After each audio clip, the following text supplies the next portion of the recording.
Hi, this is Joey Tafolla and welcome to my instructional video. Today what I'd like to show you is a lot of the things that have made up my playing over the years, particularly phrasing and elements that are key points to the things that I do. With that, let's get started. All right, we're about ready to get started.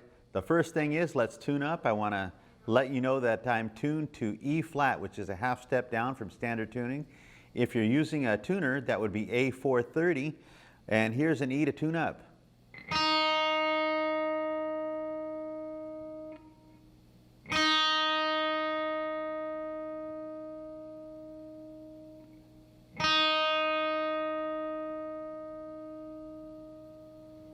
So just tune the rest of the strings according to that one and we're all set. Here's one of the things that I was talking about when it comes to phrasing, adding things in between your scalar patterns so that it can add spice and just some texture to your playing. This one is in the key of C. And it's a real simple blues pattern.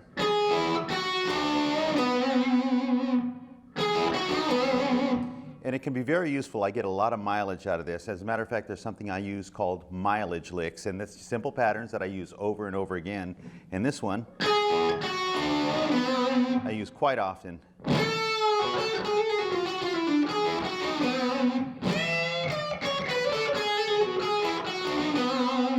So you can see there's a lot of places you can use that in between a normal pattern.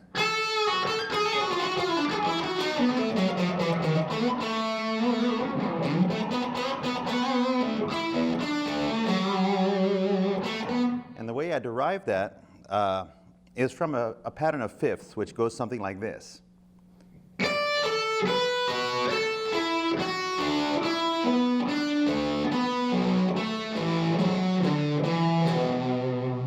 And that's actually a nice exercise you can use so that you can use that, what I call a mileage lick, everywhere on the neck and in multiple positions.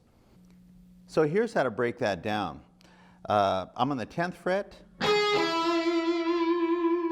And here's the next section, which is just on the 8th fret. And the way I develop a little tension is by just pulling that G string a little bit sharp on the 8th fret. It sounds nice to do that instead of just having a flat.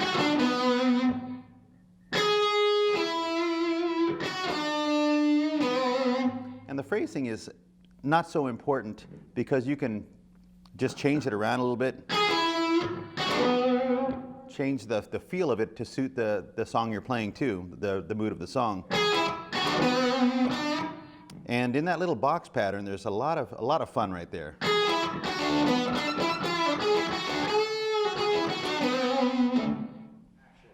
One of my favorite places to play is in C sharp in that area. It just has a good feel and a good tone for blues. Let's start with the C pattern, and I'm going to be working around just your basic minor pentatonic scale.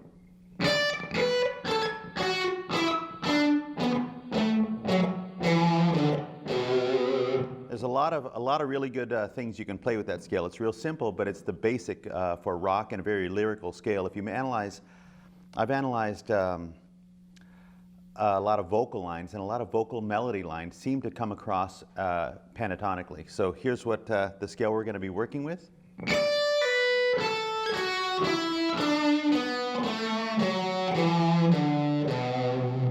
And out of that, I'm going to add some color notes, and so you'll get these extra notes.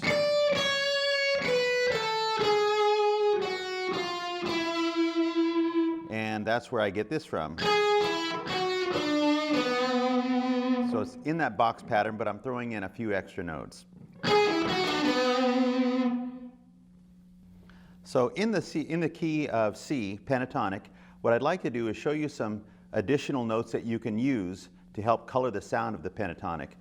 A lot of what I do is what I call static or modal, where I'm having one note of a C, and I'm able to play in and out of that using various scales, but tying them in together, which almost forms a bit of a chromatic pattern, but it's a lot of fun. It gives you passing tones and sometimes can provide that outside playing. So here's what I'm